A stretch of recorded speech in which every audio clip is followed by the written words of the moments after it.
8 short horror stories to enjoy a scary Halloween at home under the blankets.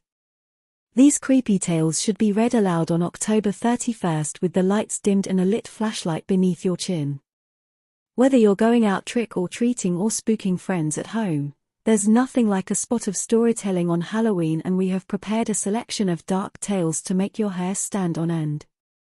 Part of the fun is adapting the stories as you tell them to make them seem to have happened close to your own home, or the home of a member of your audience. We have left a blank space, like this, for you to insert your location of choice. 1. Headhunter. A family of 4, 2 young children and their parents, were traveling on the road when their car broke down. The parents went out to look for help and left the radio on for the kids in case they got bored. By nightfall, the parents still hadn't returned. Sat in the darkness, the children continued to listen to the radio and grew alarmed when they heard that a dangerous killer was on the loose, having escaped from a prison nearby. The newsreader warned listeners to take extreme care when going about their business. Time passed and the children waited. The silence outside the car was absolute until, suddenly, they heard knocking on the car roof above them. Clank, clank, clank. The knocks grew louder and faster. Doof, doof, doof. Unable to bear it any longer, the children opened the car doors and fled in terror. Only the eldest dared to turn to see the source of their fear.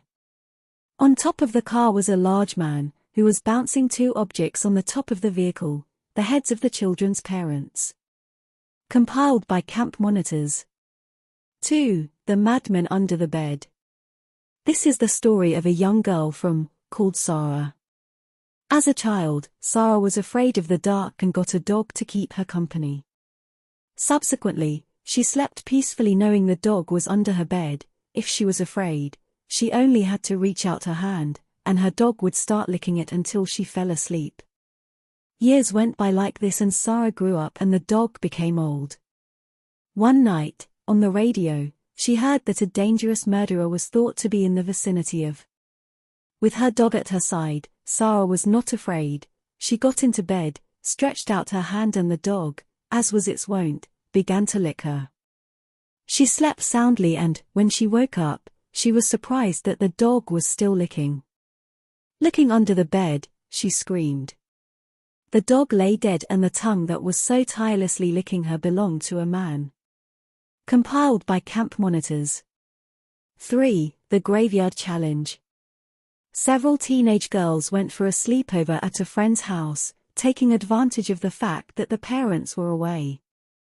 When they turned out the lights, they started talking about an old man who had just been buried in a nearby cemetery. It was said that he had been buried alive and could be heard scratching at the coffin, trying to get out. One of the girls scoffed at the idea, so the others dared her to go visit the grave right there and then. As proof that she had actually gone, she was to drive a wooden stake into the earth of the grave. The girl left and her friends lay waiting for her to return. But the hours went by and their friend failed to materialize. They lay awake, increasingly terrified. Morning came and the girl still had not appeared. So, when the parents came back, they all went down to the cemetery. There they found the girl lying on the grave. Dead. When she had bent down to drive the stake into the ground, she had caught the hem of her skirt. Struggling to get up, she thought the buried man had grabbed her. It was concluded that she died of fright. From Be Afraid, Be Very Afraid. The Book of Scary Urban Legends, by Jan Harold Brunvand. 4. Have you been up to check the kids? A teenage girl was asked to babysit for a family that lived in a huge, luxurious house. It was her first evening on the job and, after she put the children to bed upstairs, she sat down in front of the TV. But no sooner had she settled there than the phone rang. The caller was a man. Gasping and laughing menacingly, he asked, "Have been up to check the children?" The babysitter hung up, convinced that her friends were playing a joke on her, but the man called again, and again he asked, "Have you been up to check the children?" Again, she hung up, now frightened, but the man called a third time. This time, he said, "I've taken care of the kids, now I'm coming for you." By now, the babysitter was truly terrified. She called the police and reported the calls. The police told her to try to distract the man the next time he phoned to give them time to trace the call. As expected, the man called back. The babysitter begged him to leave her alone, thus keeping him on the line for longer. Eventually he hung up. Immediately, the phone rang again. This time, it was the police. "Leave the house fast. The calls are coming from upstairs." From Be Afraid. Be Very Afraid. The Book of Scary Urban Legends, by Jan Harold Brunvand. 5. The Bony Hand. A 7-year-old girl was left with her grandmother in her small apartment while her parents went to the movies. Grandmother and granddaughter had dinner together and chatted for a while. At 10 o'clock, the grandmother picked up her sewing, and the little girl turned on the TV. They were sitting companionably together when the grandmother got a terrible thirst and asked her granddaughter to bring her a glass of water. "It's too dark," said the girl. "Don't be scared. Follow the corridor. There's a switch right next to the bathroom door." The girl got up and felt her way along the wall of the corridor, groping for the switch. As she reached the bathroom, she stopped and felt around, only to come into contact with a bony hand that tried to drag her into the bathroom. The girl managed to pull away and ran, screaming and crying, back to her grandmother. After the incident, the girl needed psychological treatment. What happened has never been established, though no one but the grandmother and the girl were in the apartment at the time. From the Scary Stories for Camp section of the Oral Popular Culture website Anecdonet. 6. Come Play With Me. Some time ago, a friend of mine and I decided to do the Ouija board for the first time, something we had never dared to do before. We called 2 other friends to come and do it with us, as I had been told that it was more likely something would happen if there were more people. We had a hard time convincing the other 2, but, in the end, they agreed to come along. We got everything ready and, feeling a bit nervous, got started. During the session, one of the girls we had called to join us said, "This is nonsense. I'm out of here." We got a little scared and decided to leave it for another time.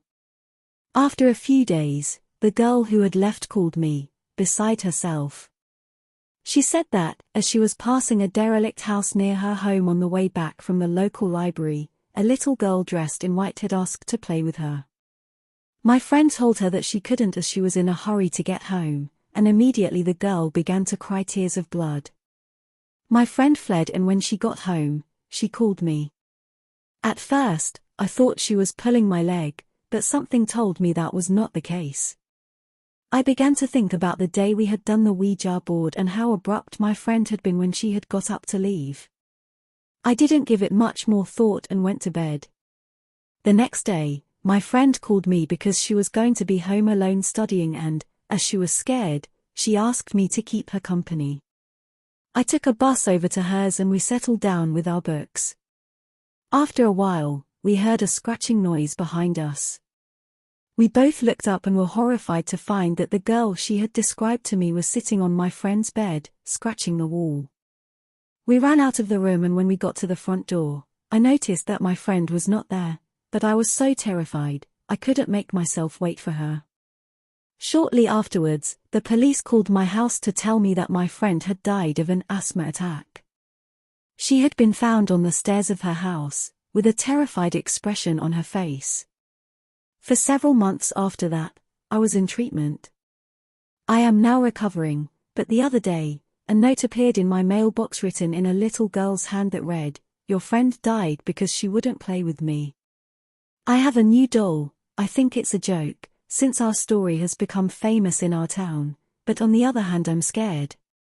I wonder, will she come for me?" From the Scary Stories for Camp section of the Anecdonet Oral Popular Culture website. 7. Room for One More. A man named Joseph Blackwell came on a business trip. He stayed at the large house some friends owned on the outskirts of the city. That night they had a pleasant evening chatting and reminiscing about the past. But when Blackwell went to bed, he began to toss and turn and was unable to sleep. At one point during the night, he heard a car pull into the driveway. He went to the window to see who might be arriving at such a late hour. In the moonlight, he saw a black hearse full of people. The driver looked up at him. When Blackwell saw his strange face, he shuddered.